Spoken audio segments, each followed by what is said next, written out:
کاف ہا یا عین صاد، یہ تمہارے پروردگار کی مہربانی کا بیان ہے جو اس نے اپنے بندے زکریا پر کی تھی جب انہوں نے اپنے پروردگار کو دبی آواز سے پکارا اور کہا کہ اے میرے پروردگار، میری ہڈیاں بڑھاپے کے سبب کمزور ہو گئی ہیں اور سر شعلہ مارنے لگا ہے، اور اے میرے پروردگار، میں تجھ سے مانگ کر کبھی محروم نہیں رہا، اور میں اپنے بعد اپنے بھائی بندوں سے ڈرتا ہوں، اور میری بیوی بانجھ ہے، تو مجھے اپنے پاس سے ایک وارث عطا فرما جو میری اور اولاد یعقوب کی میراث کا مالک ہو، اور اے میرے پروردگار اس کو خوش اتوار بنائیو۔ اے زکریا، ہم تم کو ایک لڑکے کی بشارت دیتے ہیں جس کا نام یحییٰ ہے، اس سے پہلے ہم نے اس نام کا کوئی شخص پیدا نہیں کیا۔ انہوں نے کہا، پروردگار، میرے ہاں کس طرح لڑکا ہوگا جس حال میں میری بیوی بانجھ ہے اور میں بڑھاپے کی انتہا کو پہنچ گیا ہوں۔ حکم ہوا کہ اسی طرح ہوگا۔ تمہارے پروردگار نے فرمایا ہے کہ مجھے یہ آسان ہے، اور میں پہلے تم کو بھی تو پیدا کر چکا ہوں اور تم کچھ چیز نہ تھے۔ کہا کہ پروردگار، میرے لیے کوئی نشانی مقرر فرما۔ فرمایا، نشانی یہ ہے کہ تم صحیح و سالم ہو کر 3 رات دن لوگوں سے بات نہ کر سکو گے۔ پھر وہ عبادت کے حجرے سے نکل کر اپنی قوم کے پاس آئے تو ان سے اشارے سے کہا کہ صبح و شام اللہ کو یاد کرتے رہو۔ اے یحییٰ، ہماری کتاب کو زور سے پکڑے رہو، اور ہم نے ان کو لڑکپن ہی میں دانائی عطا فرمائی تھی اور اپنے پاس سے شفقت اور پاکیزگی دی تھی، اور وہ پرہیزگار تھے اور ماں باپ کے ساتھ نیکی کرنے والے تھے اور سرکش اور نافرمان نہیں تھے۔ اور جس دن وہ پیدا ہوئے اور جس دن وفات پائیں گے اور جس دن زندہ کر کے اٹھائے جائیں گے تو ان پر سلام اور رحمت ہے۔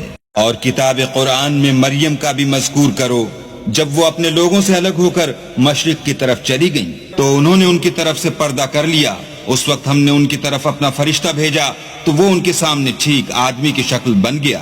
مریم بولی کہ اگر تم پرہیزگار ہو تو میں تم سے اللہ کی پناہ مانگتی ہوں۔ انہوں نے کہا کہ میں تو تمہارے پروردگار کا بھیجا ہوا یعنی فرشتہ ہوں، اور اس لیے آیا ہوں کہ تمہیں پاکیزہ لڑکا بخشوں۔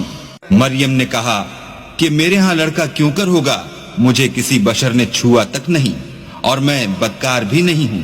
فرشتے نے کہا کہ یوں ہی ہوگا، تمہارے پروردگار نے فرمایا کہ یہ مجھے آسان ہے، اور میں اسے اسی طریق پر پیدا کروں گا تاکہ اس کو لوگوں کے لیے اپنی رحمت کی طرف سے نشانی اور ذریعہ رحمت و مہربانی بناؤں، اور یہ کام مقرر ہو چکا ہے۔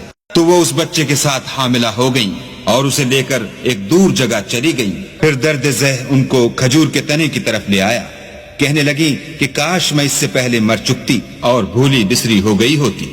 اس وقت ان کے نیچے کی جانب سے فرشتے نے ان کو آواز دی کہ غمناک نہ ہو، تمہارے پروردگار نے تمہارے نیچے ایک چشمہ پیدا کر دیا ہے، اور کھجور کے تنے کو پکڑ کر اپنی طرف ہلاؤ، تم پر تازہ تازہ کھجوریں جھڑ پڑیں گی، تو کھاؤ اور پیو اور آنکھیں ٹھنڈی کرو۔